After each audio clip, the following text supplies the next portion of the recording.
মিথুন লগ্ন, মিথুন রাশি, আপনাদের ষষ্ঠ একাদশপতি দ্বাদশে সঞ্চার করবে বৃষ রাশিতে এবং 21শে জুন থেকে 2 অগস্ট সেখানে অবস্থান করবে।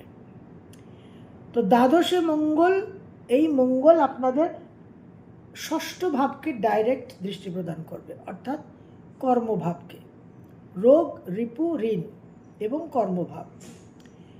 তো এই যে 6th হাউসে মঙ্গলের দৃষ্টি থাকবে, যাদের লোন অ্যাপ্লাই করা আছে তারা কিন্তু লোন পাওয়ার তাদের সম্ভাবনা তৈরি হচ্ছে। যারা অ্যাপ্লাই করেননি বা করতে চাইছেন তারা অ্যাপ্লাই করতে পারেন। আপনাদের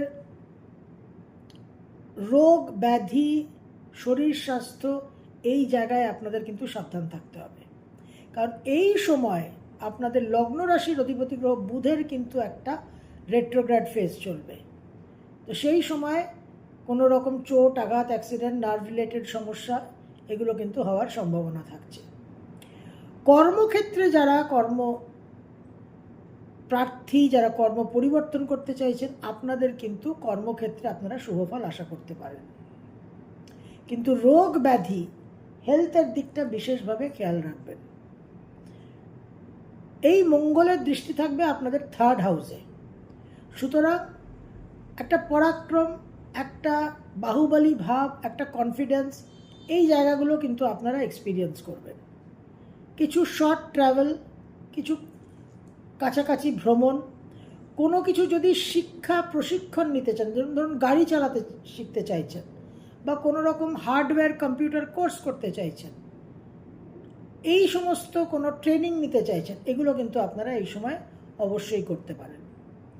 এই মঙ্গলের, দ্বাদশের মঙ্গলের 8ম দৃষ্টি থাকবে আপনাদের 7ম ভাবে, সেটা কিন্তু অবশ্যই দাম্পত্য জীবনের জন্য শুভ নয়, ব্যবসার জন্যও শুভ নয়। হাজব্যান্ড বা ওয়াইফের উপর কোনো একটা অসুবিধাজনক পরিস্থিতি তৈরি হতে পারে, তো হাজব্যান্ড আর ওয়াইফ যেন সাবধানতা অবলম্বন করেন। দ্বাদশের মঙ্গল প্রচুর ব্যয় একটা পরিস্থিতি তৈরি করে, বন্ধু বান্ধব থেকে কিছুটা বিচ্ছেদ হতে পারে, বড় ভাই বোনদের জীবনে কিছু সমস্যা তৈরি হতে পারে। এবং এই মঙ্গল যেহেতু 3rd হাউস, 6th হাউস আর 7th হাউসকে দৃষ্টি প্রদান করবে, সুতরাং ভ্রমণের জায়গাটা তৈরি হচ্ছে, কিন্তু ভ্রমণে বিভ্রাট হওয়ারও সম্ভাবনা, আর নিজেদের কিছু গুরুত্বপূর্ণ কাগজপত্র, লাগেজ, এগুলোও কিন্তু হারিয়ে যাওয়ার সম্ভাবনা থাকছে।